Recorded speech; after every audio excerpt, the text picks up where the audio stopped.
BJP ने दिल्ली की बारात का समय तय कर दिया है, यानी कि दिल्ली के मंत्रिमंडल का गठन होगा, दिल्ली का दूल्हा तय किया जाएगा, दिल्ली किसके हाथ में कमान बीजेपी सौंपेगी ये कन्फर्म है कि 20 तारीख को अब शपथ ग्रहण होगा, दिल्ली का मुख्यमंत्री होगा और उसका मंत्रिमंडल होगा। लेकिन निमंत्रण कार्ड तो बंट गए हैं, अपने नेताओं और गठबंधन के साथियों को निमंत्रण भेजा जा चुका है कि दिल्ली का मुख्यमंत्री का शपथ ग्रहण 20 फरवरी दोपहर 12 बजे के आसपास होगा।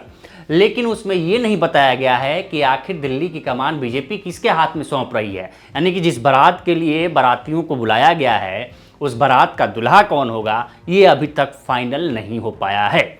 लेकिन अनुमान लगाया जा रहा है या बताया जा रहा है कि ये नाम फलां नाम है, इस पर मुहर लगेगी और इनके 3-4 जो नाम हैं सेलेक्ट कर लिए गए हैं, उन 3-4 नामों में से कौन होगा आज शाम तक 7 बजे तक 7:30 बजे तक बता दिया जाएगा। क्योंकि बैठक होनी है विधायक दल की बैठक में ही ये निर्णय हो जाएंगे कि कौन दिल्ली की कमान संभालेगा बीजेपी की तरफ से।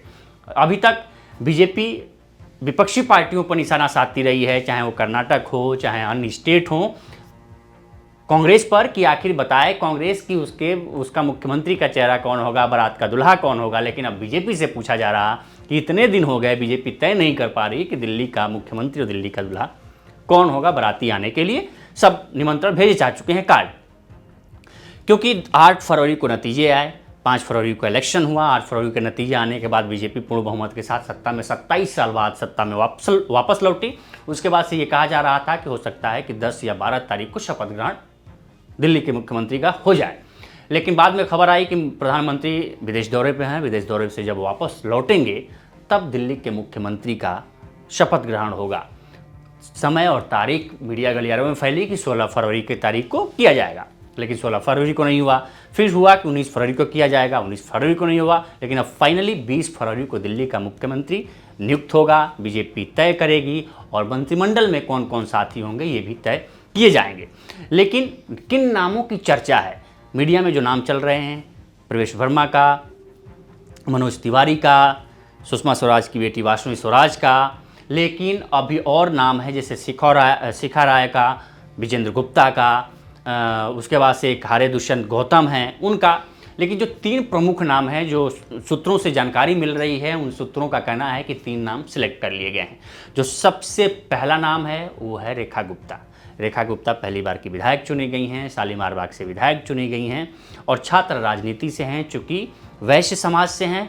दिल्ली में वैश्य समाज की अच्छी खासी आबादी है, इस वजह से माना जा रहा है कि रेखा गुप्ता को बीजेपी मुख्यमंत्री पहली जो प्रायोरिटी सूत्र बता रहे हैं रेखा गुप्ता का है। गुप्ता के पीछे की वजह है क्योंकि बीजेपी जिन राज्यों में, भारत के जो 14-15 राज्य हैं, जिन राज्यों में बीजेपी की सरकार है वहाँ एक भी कोई महिला मुख्यमंत्री नहीं है। तो हो सकता है और ये माना भी जा रहा है कि बीजेपी दिल्ली में किसी महिला मुख्यमंत्री को कुर्सी सौंपेगी। उसमें सबसे पहला नाम आ रहा है रेखा गुप्ता का। रेखा गुप्ता शालीमार बाग से विधायक है। दूसरा जो नाम आ रहा है विजेंद्र गुप्ता का। विजेंद्र गुप्ता चूँकि अपोजिशन ऑफ लीडर रहे दिल्ली में, वैश्य समाज से वो भी आते हैं, एक लंबा अनुभव है दिल्ली की राजनीति का, तो माना जा रहा है कि वो भी एक दूसरी लिस्ट में जो 3 नामों की लिस्ट गई है उसमें है। तीसरा नाम आशीष सूद का है। आशीष सूद चूँकि पंजाबी कम्युनिटी से आते हैं और ये माना जा रहा है कि पंजाबियों की दिल्ली में आज अच्छी खासी संख्या है। पंजाब में बीजेपी पैठ बनाना चाह रही है, पिछली बार के चुनाव में अच्छा पैठ भी बनाई, और अगर दिल्ली में पंजाबी मुख्यमंत्री बनता है तो इसका संदेश पूरे देश में जाएगा और ख़ास तौर से दिल्ली से सटे पंजाब में भी जाएगा कि पंजाबी मुख्यमंत्री दिल्ली में बीजेपी का है, तो बीजेपी वहाँ भी अपना वोट बैंक साधने में कामयाब होगी। लेकिन एक पक्ष जो अभी तक नहीं सामने आ रहा, पिछले दिनों मीडिया में ये छाया रहा कि हो सकता है कि बीजेपी किसी पूर्वांचली चेहरे को सामने रखे। पूर्वांचली चेहरे को रखने का मेन उद्देश्य क्या जानकार बता रहे थे, क्योंकि बिहार में अक्टूबर में विधानसभा के चुनाव होने हैं और वहाँ बिहार में पूर्वांचली वोटर को लुभाने के लिए और बिहार के वोटर्स को लुभाने के लिए बीजेपी की तरफ से ये चाल चली जा सकती है। और कहा यह भी गया कि इस बार पूर्वांचली वोटर जिताने में बीजेपी को जिताने में पूर्वांचली वोटर की भूमिका महत्वपूर्ण रही, क्योंकि पिछले 2 बार से पूर्वांचली वोटर्स आम आदमी पार्टी को वोट दे रहे थे, लेकिन इस बार सबसे ज़्यादा पूर्वांचली का वोटर बीजेपी को मिला है, जो नतीजा हुआ कि बीजेपी 8 से 48 पर पहुंची। तो अब फाइनल ये करना है बीजेपी को कि आखिर दूल्हा कौन होगा। आज शाम 7 बजे तय कर लिया गया है, विधायक दल की बैठक है, विधायक दल की बैठक में नाम सामने आ जाएंगे। लेकिन जो पहला नाम सामने आ रहा है वो है महिला मुख्यमंत्री का, रेखा गुप्ता का। रेखा गुप्ता शालीमार बाग से पहली बार की विधायक हैं, छात्रा राजनीति से हैं। तो ये हो रहा है कि महिला अगर मुख्यमंत्री नहीं है बीजेपी की कोई, तो यहाँ महिला मुख्यमंत्री चुनी जा सकती है।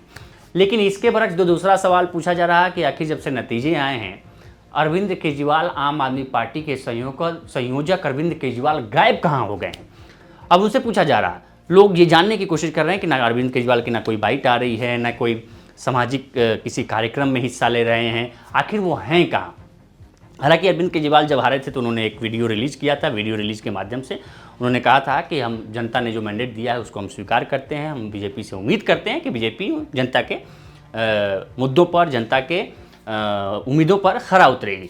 उसके अगले दिन 9 फरवरी को उन्होंने विधायक दल की बैठक बुलाई आम आदमी पार्टी के, क्योंकि 22 विधायक उनके जीते हैं।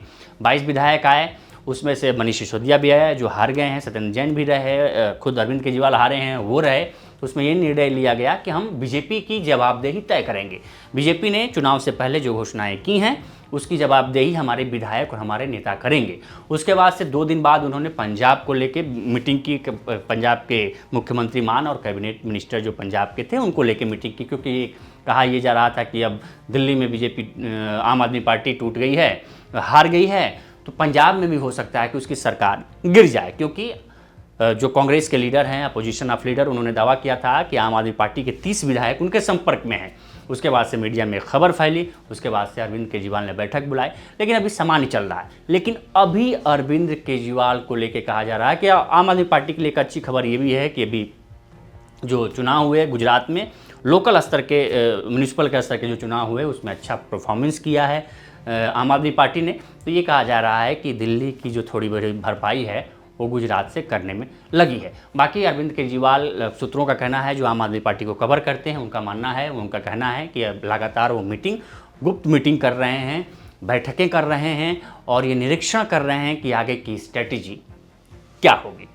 तो फिलहाल इस वीडियो में इतना ही। इस पर आपकी क्या राय है हमें कमेंट कर सेक्शन में ज़रूर बताएं। बाकी देश दुनिया की तमाम खबरों के लिए बने रहें लोकमत हिंदी के साथ। नमस्कार।